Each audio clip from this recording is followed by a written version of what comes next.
Кээ бир ата-энелер чын-чынын айтканда балдарын кайсыл класста окуп жатканын дагы так билбейт. Кайсыл мектепте окуп жатканын дагы. Ал эми кандай окуп жатканы ал башка маселе. Ошондуктан биз балдарыбыздын кандай окуп жатканы менен кызыгып, кайсыл темага көбүрөөк кызыгат, ошого көңүл буруп, сабактарыны керек болсо бирге даярдашып, убакыт бөлө турган болсок, балдарыбыз биз менен сырдаш болот. Мектепте болгон көйгөйлөрүн, окуу жактан кыйналып жатабы же башка жактан ошолорду дагы сиз менен бөлүшүп кеңешет эле. Бирок бүгүнкү күндө бизде бир эле суроо: окуу кандай? Жакшы, болду. Бул мусулмандын өзү табияты ушундай. Isытмасы чыгып, 39-40 ысытма менен жаткан адамды дагы кандайсың десе жакшы дейт. Бул дежурный сөз бул. Балам окуулар кандай? Жакшы. Бир дагы бала, окуучу бала, окуум жаман дебейт. Болду, балам жакшы деди. Кичине анча-мынча төлөмдөрүн кылып коюп эле жүрө бербешибиз керек.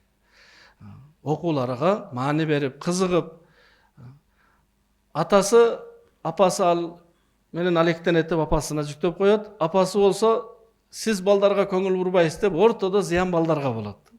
Ошондуктан ата-эне экөөсү тең.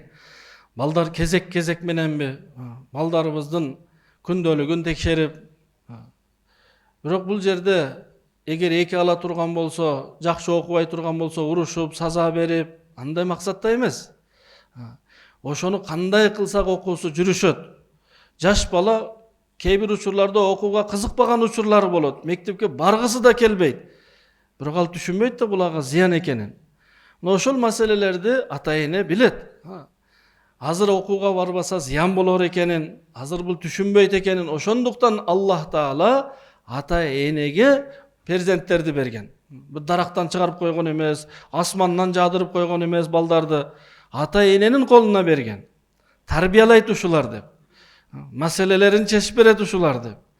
Ошого балдарыбыз менен жашына карап, өзгөчө мектеп жаштагы балдар менен өтө аяр, өтө данышмандуулук менен, өтө бир көрөгөчтүүлүк менен мамиле жасашыбыз керек. Бүгүн балдар кичине башкача, өзүңүздөргө салыштырбаңыздар.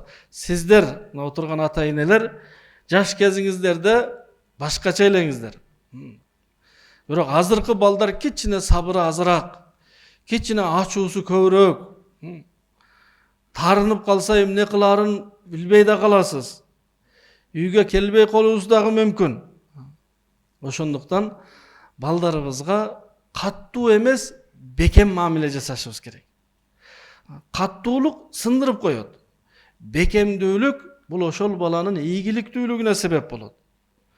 Жумшак болушубуз керек, бирок алсыз болбошубуз керек. Жумшактык менен алсыздык эки нерсе. Алсыздык дегени балаңыз эмне кылса кыла берет, сизден коркпойт. Сурабайт дагы, айтпайт дагы. Бул алсыздык. Жумшактык дегени билет, жакшы нерселерди сизден сураса, макул дейсиз. Бекемдүүлүк окуусун жакшы окуйт. Сиздин корккондугунан эмес, сыйлагандыгынан. Сиз дагы жакшылык каалап жатканыңызды билгендигинен. Кээ бир нерселерди биз балдарыбызга айта албайбыз. Балдарыбыз да бизге айта албайт да. Биз балдарыбызга алар биз үчүн канчалык кымбаттуу экенин, биз аларды канчалык жакшы көрөр экенибизди балдарыбызга, кыздарыбызга айтышыбыз керек. Окуудун аларга канчалык пайдалуу экенин. Мисалы азыр 40-50 жаштагылар отуруп калса, атам мындай дедиле деп аталарыбыздын сөзү эсибизде. Биз дагы балдарыбызга ошондой бир сөздөрдү айтсак, кулагына түйүп алып туруп, ошону менен жашай турган болсо канча пайда? Мектепте мугалимдерди сыйласаң, сага жакшы көңүл буруп, билимдүү болосуң. Кыска, маанилүү кылып мугалимдер тууралуу, бирге окугандарга, алсыздарга көмөктөшүп жардам бергиниң деп жакшы сөздөрдү айтып, балаңызды жакшы көрөрүңүздү айтып, маанайын көтөрүп, окуусун эгер начар болсо, эчтеке эмес, мен дагы башында ушундай болгонмун, бирок аракет кылгандан анын өнүгүп кеткенмин деп колдоо көрсөтпөсөк, бул Bari bir жаш бала ал. 5-класс бы, 10-класс бы, акыл эси мээсинде дагы эмес, жүрөгүндө дагы эмес.